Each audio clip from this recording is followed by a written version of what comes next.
I declare open this public hearing of the Foreign Affairs and Aid Subcommittee of the Joint Standing Committee on Foreign Affairs, Defence and Trade for the inquiry into Australia's response to the priorities of the Pacific Island countries and the Pacific region. I'd like to begin by acknowledging that we meet today on the lands of the Ngunnawal and Ngambri people, and I pay my respects to elders past, present and emerging. I also acknowledge the cultures and any other Aboriginal and Torres Strait Islander people who are with us today. This hearing will be a broadcast on the Parliament's website, and the proof and official transcripts of the proceedings will be published on the committee's webpage. I now welcome representatives from the Taipei Economic and Cultural Office to give evidence today. For the Hansard record, would you please state your name and the capacity in which you appear before the committee?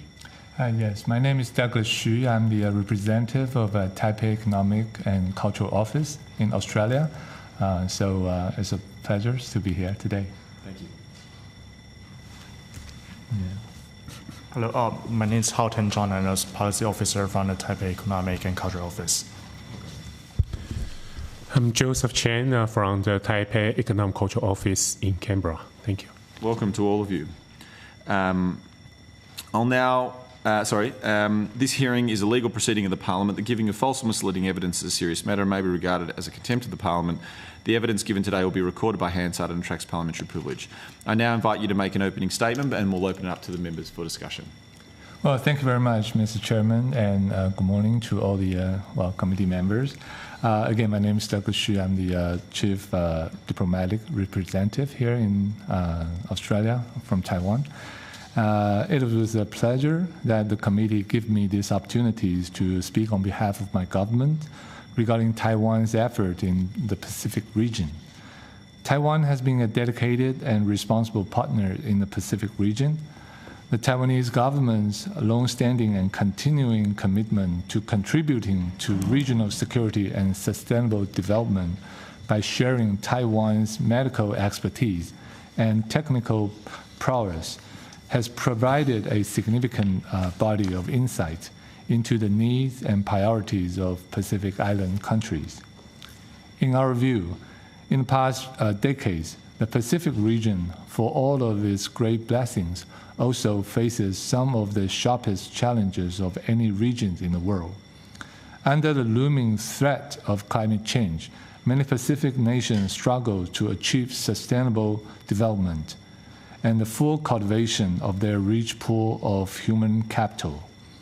Some countries have seen these vulnerabilities as an opportunities to further their ambitions, using diplomatic and economic coercion to expand their power and influence. This aggressive expansionism is not only bad for the peoples and nations of the region, it also represents a real threat to peace and stability for the whole world.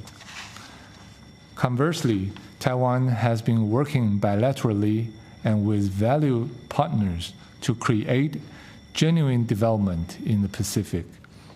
In concert with Australia, Japan, and the United States, we established the Global Cooperation and Training Framework, or GCTF, unearthing opportunities to provide assistance in areas like combating transnational crimes, better public health system, use of renewable energy, and measure to counter climate change, among others.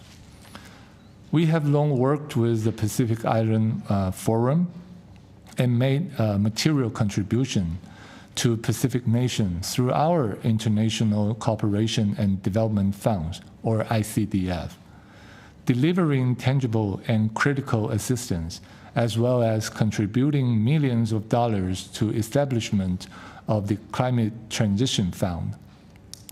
These are just a few manifestations of Taiwan's sincere commitment to improving the lives of our southern neighbor. We know that Australia shares this commitment with us, and that Australia's consistent mission in the Pacific has long been identical to ours. As two of the region's prominent free democracies, it's our belief that Australia and Taiwan should pool our efforts, deepening our partnership in the region and communicating these partnerships to the world. We feel that just as important as combining our power to do good in the Pacific is letting the international community know that free democracy are working together to bring development and prosperity to our neighbor and friends. Well, in closing, the Pacific region's priorities are easily apparent to friends and partners within the region, including and especially Australia.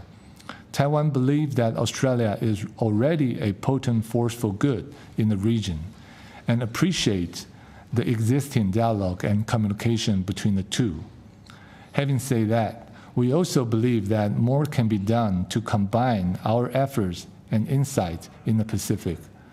Through a more institutionalized approach, Australia and Taiwan are able to coordinate and better align our visions through closer collaboration on how to utilize our resources, thereby creating a more unified and consistent frameworks of international cooperation, and one which is even more resilient and upon which the nations of Pacific can place even greater confidence. And thank you again for these great opportunities. I look forward to our discussion. Thank you very much for that opening statement, and we really do appreciate you taking the time to be with the committee today. I might start off by asking the obvious question of what's Taiwan's priorities in activity in the region, and where are you focusing most of your energy? Yes, well, thank you very much. I think along the way, our vision or our approach to the Pacific Island evolved. I think in the old days, we focused mainly on how to maintain our diplomatic relations with those countries that has diplomatic ties with Taiwan. However, through the good works over the decades, we understand that it is even important for Taiwan to continue to present there as a force for good. Therefore, through the work of ICDF, we start those kind of humanitarian assistance. We send out the technical missions to help the local people to, for example, to do some fish breeding, agricultural-related project, or like a solar panel, renewable energy, among others. We want to exercise our resources to help those people in the Pacific. So I think that is our priority nowadays. Of course, to maintain diplomatic relations is also important. And of course, for those countries that does not have the diplomatic relation with Taiwan, even if Taiwan have the willingness and have the capacity to help, sometimes we may have we may face some difficulties entering to that community. So I think that that is why I think today's meeting, I want to convey this message that, well, we are willing to work with like-minded countries like Australia to advance the benefits of the people in the Pacific together. Thank you very much for that answer. I guess the follow-on question is are there countries that you see as a focus for Taiwan in terms of engagement and in terms of the possibilities of the work that is being done or could be done? Well, as of now, our main focus will be the three countries in the region that we do have diplomatic relations, namely Tuvalu, the Marshall Islands, and Palau. However, we also have our representative office in countries like Papua New Guinea, as well as Fiji.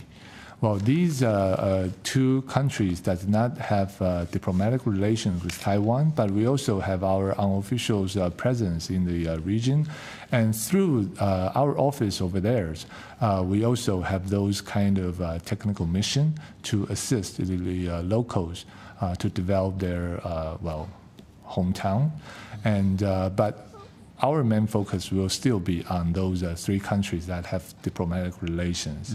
And on those countries that we have diplomatic relations, there will have more resources to work on those infrastructures, among other projects. And those sorts of projects. I mean, what are there are obviously three important Pacific Island countries, but they're also quite small, and they have their own unique challenges. What do you see as sort of the main points that Taiwan can provide to help people in those countries? Yeah, I think one common issues those Pacific Islands nations face is the climate change. So in the past few years, Taiwan has been working with our diplomatic allies to address that issues.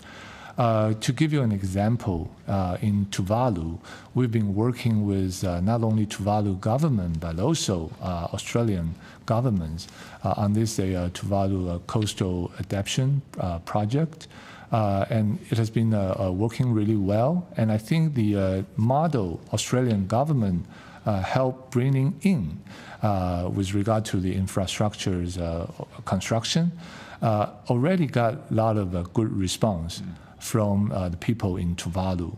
And we are very proud to be partners of Australia in Tuvalu.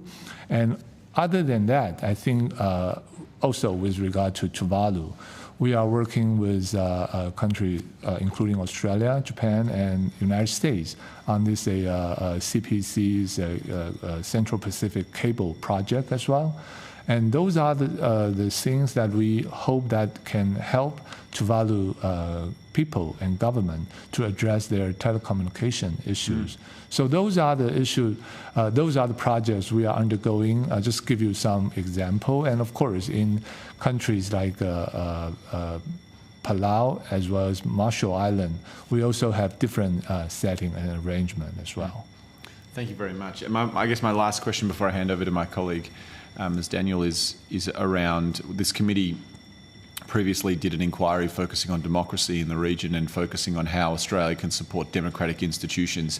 Is that also something that Taiwan has been working on with especially the countries that you have diplomatic relationships in order to help support democratic institutions and the different aspects of democracy, not just the running of elections, but a free society? Sure. I think, we have to admit that the development status is different from what we have here in Australia or in Taiwan, but we still want to, being a full-fledged democracy, we still want to help those countries to definitely, have those democratic practice. And one thing, being a democracy, one thing that Taiwan learns over the years is that during our election, there are a lot of disinformation operation. So how to help the island countries, island states, to raise the awareness of the disinformation operation during those campaign is definitely essential. And that is why we are working on a workshop under this global cooperation and training framework I mentioned to you to set up a workshop here in Australia and invite those experts and journalists from the island countries to join. And we will have the experts from Taiwan, from Australia, from the US to speak at the workshop so that we can teach them how to identify those disinformation or misinformation. And the goal is to raise the awareness and increase the literacy, media literacy, among those Pacific Island countries. Ms. Daniel? Thank you, Chair. Just staying on that subject for a moment, I know that there's been some incredible work done in Taiwan in regard to digital literacy and digital harms.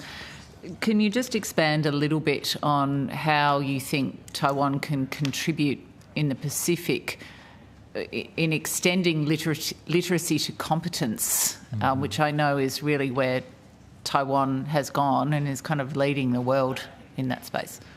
Well, I think this is a very good question and it's very timely because just last week we had our former digital minister, Audrey Tang. Yes, and so she illustrated how we managed to counter those disinformation in Taiwan. And of course, as I mentioned to you, right nowadays in Taiwan, the digital infrastructure is quite well established. But we are not just born in this status. So we've been through a long time, and we learn along the way. So I think those lessons we learn when we are still developing our democracies, we can definitely share those experiences with the Pacific Island countries, and how to identify for example, how to identify a piece of information and identify whether or not it's a false information or intentionally disinformation. And also, we have to help them to identify whether those misinformation is from like a domestic opposition party or other foreign nations. So I think that is something that we would like to do. Yes, so as I understand it, through this policy change in Taiwan, support for government institutions has gone from 9% in 2014 to 60% now, which goes fundamentally to trust, which underpins really everything that we do. How do you see that as being relevant to perception of government and institutions within the Pacific, and then sort of the strength of democracy in the region? Yeah, well, I think sometimes people will maybe perceive the Pacific issues as a geopolitical issues, and so it will be easily to have very polarized views. Either you are in this camp or other camp. But through this kind of digital literacies or digital arrangement, I think from our lessons, we know that should the government have that kind of platforms to find the common grounds for the among peoples who have different opinions, and try to make the policies more based on the common grounds, and that will get more support even from a different camp. So I think those are the things that we try to, maybe teach other countries, and hopefully there will be benefit from that. The green bells are going. We're going to have to go to a division, but our aim is to come back. Unless something breaks terribly, which does sometimes happen in the House of Representatives, we'll be back. So if we're just going to pause the meeting. 4 divisions in a row. So we might be a few minutes. We might be about 15, 20 minutes. We'll see how we go. But we really appreciate your time, and thank you for bearing with us. Thank you. All right, we'll pause the meeting and come back. Continue and restart the hearing, and I'll hand back over to the member for Goldstein. Thank you, Chair. So I just want to move on to the work that you're doing in the Pacific, and whether you can articulate any particular challenges or roadblocks to that work, and do you find some Pacific Island countries are more open to that work or have better systems to allow that work to happen? Can you just give us an overview? Yes. Well, I think earlier I mentioned about our work in Tuvalu, and there are several things that we are doing in the Pacific region as well. That regards to like public health.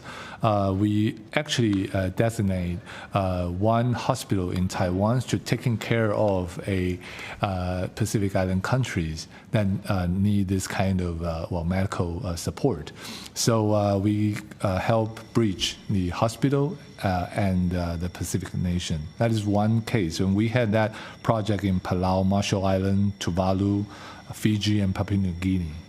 And also we have like a vocational education project. It is also carried out by the ICDF I mentioned. And we help to train the local students on those skills. For example, like automobile repairing, bakeries, hotel management, telecommunication, among others. And those will actually directly benefit to those students. And I found that there are multiple similar projects. And we found that, of course, the countries that have diplomatic relations with Taiwan are more open to our assistance. And for countries, as I mentioned to you, there are 2 countries that we currently has like technical missions on the islands. One is PNG and the other is Fiji. Actually, we work with Fiji governments to set up some programs. However, with regards to the PNG, there are kind of like hesitates to directly engage with our office over there. I would say that one biggest challenge that we face when we would like to provide this kind of assistance to those Pacific Island countries is they always characterize Taiwan's genuine humanitarian assistance project as if they endorse us or if they accept us, it's going to offend China. So people perhaps connect this geopolitical concept with these genuine humanitarian programs. And I think that that is one main challenge that we have. And therefore, I would say that we have to do more on the public messaging as well. As I mentioned to you, we have a couple of success stories working with Australians in Tuvalu, and I really appreciate that Australian government also would like to publicly recognize this kind of collaboration. For example, earlier this year in May, Minister Wong, in her remarks, mentioned about Taiwan's contribution in this TCAP, the Coastal Adaptation Project in Tuvalu, as well as the Central Pacific Table Project. So those kind of statements actually help Taiwan's effort being seen, and that will, maybe de-link the connection between Taiwan's assistance with those geopolitical consideration. So I think those are the challenges we face, and I think that we also see some good development that can serve the model to counter that kind of difficulties. So since you've gone there, and obviously that's kind of an obvious point to make, I'm curious whether that creates any sort of barrier or delicacy to the way Australia interacts with Taiwan as it relates to our collective work or common interests in the Pacific. Well, I think, as I mentioned in my opening statements, opening remarks, Australia and Taiwan, I think we have this shared vision in the Pacific. We want to see a prosperous, peaceful, and more resilient Pacific Islands. So, we definitely share the same vision. And so the project we can work together is definitely, on those bases. And both Australia and Taiwan are democracy. All the projects are subject to the oversight of our parliament. So there's no behind the scenes deals with the politicians. So I think the model that we work together is actually serve a good model for future collaboration. Yeah. And just one more, Chair. You've spoken to the various different projects that you have, and climate change issues are an obvious area of overlap. But can you speak to where you think the areas of commonality are, where we could build the relationship further, collaborate more, be involved, with each other in advancing similar interests? Yeah, well, with regard to the climate change, as I mentioned to you, there are some infrastructure projects. In the past, China is always underbid and have get the bid in a very low cost, and so they get the bid. However, the delivery, the quality was not that good. But apparently, what we've been doing with other like-minded partners, including Australia, we definitely can serve a better model. And other than that, I would say that, for example, with regard to the telecommunication, there is something that we can do together. And the Central Pacific cable is one thing that is undergoing right now. And we understand that in the past few decades, the Huawei, the China's telecommunication company, also have their networks in the among those Pacific Island countries. So maybe how to help those countries to have a better like cybersecurity, free from those maybe oversight from companies can be something that we can do together. And of course, there are other things that many countries already been doing.